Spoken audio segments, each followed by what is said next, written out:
na ang isang pasabog patungkol kay Pangulong Bongbong Marcos. Ano kaya ito? Halika, atin itong pag-usapan mga kaibigan.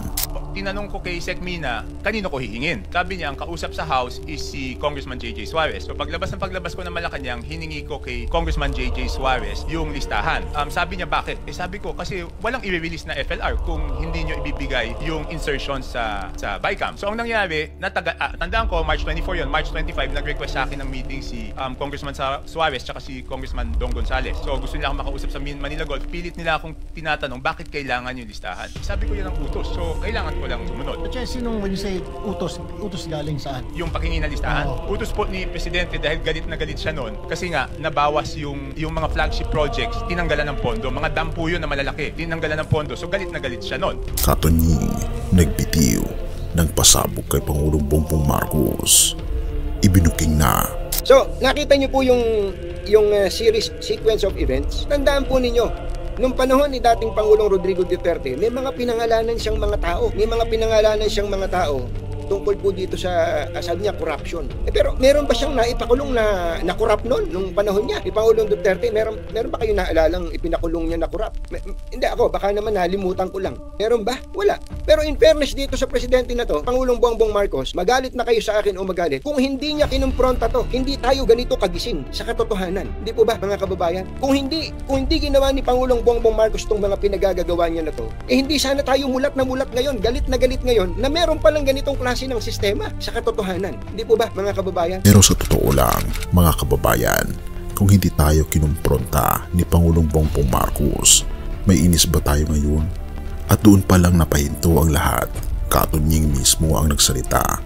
Pero teka, bago ka mag-react, isipin mo ito.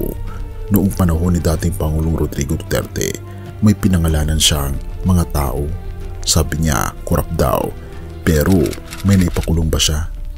Pakinggan pa natin si Katunying. Pero in fairness dito sa presidente na to, Pangulong Bongbong Marcos, magalit na kayo sa akin o magalit, kung hindi niya kinumpronta to, hindi tayo ganito kagising sa katotohanan. Hindi po ba, mga kababayan? Ang tanong, kung noon wala, bakit ngayon parang mas maingay?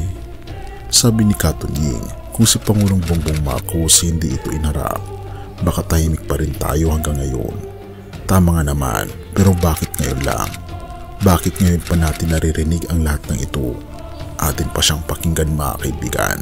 Kung hindi ginawa ni Pangulong Bongbong Marcos tong mga pinagagagawa niya na to, hindi sana tayo mulat na mulat ngayon, galit na galit ngayon, na meron palang ganitong klase ng sistema. Sa Aklat ng Kawikaan 12 verse 19 sinasabi, ang katotohanan ay nanatili magpakailanman, ngunit ang kasinungalingan ay panandalian lamang. Kung totoo ang mga binitawan ngayon, ibig sabihin lalabas at lalabas ito kahit sino pa ang tamaan. Pero kung kasinungalingan lang, bakit maraming natatamaan ngayon? Ang koneksyon na hindi mo inaasahan. Naalala mo ba yung mga panahon na lahat ay tahimik? Bigla ngayon, may mga pangalan, may mga akusasyon, pero wala pang hatol. Kaya ang tanong, sino ang nagbubukas ng mga pinto ng katotohanan? At bakit ngayon lang? So, nakita niyo po yung sequence of events. Tandaan po ninyo, nung panahon ni dating Pangulong Rodrigo Duterte, may mga pinangalanan siyang mga tao. Tungkol po dito sa, sabi niya, corruption. Pero meron ba siyang naipakulong na corrupt noon, nung panahon niya? Ni Pangulong Duterte, meron ba kayo naalalang ipinakulong niya na corrupt? Hindi ako, baka naman nalimutan ko lang. Meron ba? Wala. Ibig bang sabihin, may tinamaan sa konsensya? Kung natatawa, ibig bang sabihin, walang pakialam? Pero paano kung ang kasunod nito ay mas malaki pa? Paano kung ito ay unang bahagi lang ng mas malaking kwento? Hindi mo kailangang maniwala kagad. Hindi mo kailangang maniwala kay Katunying. Pero therefore, kung gusto mong malaman kung ano ang susunod na pasabog, dapat mong bantayan ang susunod na kabanata. Dahil sabi nga nila, ang katotohanan hindi natatago habang buhay. At kapag lumabas na ito ng buo, baka hindi na tayo makatawa. Kung si Pangulong Bongbong Marcos hindi ito hinarap, baka tahimik pa rin tayo hanggang ngayon, sabi ni Katunying. Kung hindi ginawa ni Pangulong Bongbong Marcos tong mga pinagagagawa niya na to, hindi sana tayo mulat na mulat ngayon, galit na galit ngayon, na meron palang ganitong klase ng sistema. Tama nga naman. Pero bakit ngayon lang? At bakit sa gitna ng lahat ng ito, tilahati na naman ang bayan? Kung galit ka ngayon, ibig bang sabihin may mali sa sistema? Kung masaya ka ngayon, ibig bang sabihin tama na agad ang nangyayari? Pero paano kung ang totoong hustisya ay hindi lang tungkol sa kung sino ang makukulong, kundi kung sino talaga ang may kasalanan? Sa gitna ng lahat ng ingay, mababasa natin ang sinabi ng ating Panginoon Yesus sa Mateo 23 verse 23. Mapapalad kayong mga guro ng kautusan at mga Fariseyo. Ibinibigay ninyo ang ikasampung bahagi ng inyong mga pananim, ngunit kinalilimutan ninyo ang mas mahalagang bagay sa kautusan, ang katarungan, awa at katapatan. Ito ang dapat ninyong gawin nang hindi pinapabayaan ang iba. Nakakilabot, hindi ba? Therefore, ang tunay na hustisya ay laging may kasamang awa, hindi lang parusa kundi pagbabalik loob. Kung katotohanan ang hinahanap natin, dapat handa tayong tanggapin ito kahit sino pa ang tamaan. Pati kung sarili nating kampo ang mapahiya. Pero kung awa at katarungan ang pag-uusapan, ibig sabihin dapat handa rin tayong patawarin at ituwid, hindi lang manisi. Hindi sapat ang headline, hindi sapat ang pasabog. Kailangan natin ang buong kwento.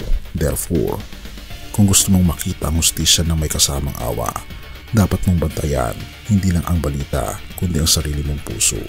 Dahil kapag dumating ang ating Panginoon Yesus bilang hukom, hindi lang headline ang ilalabas niya. At sa harap niya, walang makakatakas pero may pag-asa sa kanyang hapag. Purihin ang ating Panginoon Diyos at tayo manalangin. Ama naming Diyos ng mga pangyarihan sa lahat, tunay nga po Panginoong Diyos na walang lihim na hindi mabubunyag. Ang niyo pong awa, Panginoon, ay nangingibabaw sa lahat. Tulungan niyo po kami, Panginoon, na maging maawain. At tulungan niyo po kayo, Panginoon, na makita ang kinakailangan naming makita. Turuan niyo po kami, Panginoon, na magkaroon ng pagbabago sa aming mga puso at sundin kung ano po ang nararapat. Gawin din po, Panginoong Diyos, ang niyo pong kautusan. Pinupuri po namin kayo at pinapasalamatan o aming Panginoong Diyos sa niyo pong kabutihan sa amin at patubayan niyo po kami at patawarin sa lahat ng aming mga pagkukulang at pagkakasala. At salamat po sa walang sawa po ninyong pag-aalaga sa amin.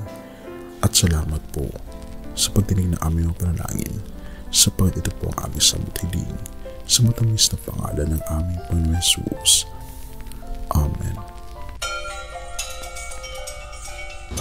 Bago natin ipagpatuloy, kaibigan, siya nga pala ang Great Controversy na isa sa mga pinaka-kontrobersyal na libro dahil tumutukoy ito sa mga propesiya sa libro ng Daniel at Revelation na nagaganap na sa panahon natin ngayon bago ang pagdating ng ating Panginoong Diyos ay pinamimigay na namin ng libre sa pamamagitan ng PDF.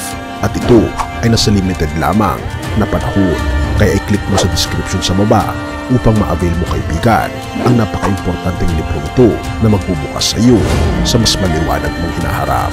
Purihin ang ating Panginoong Diyos at tayo magpatuloy.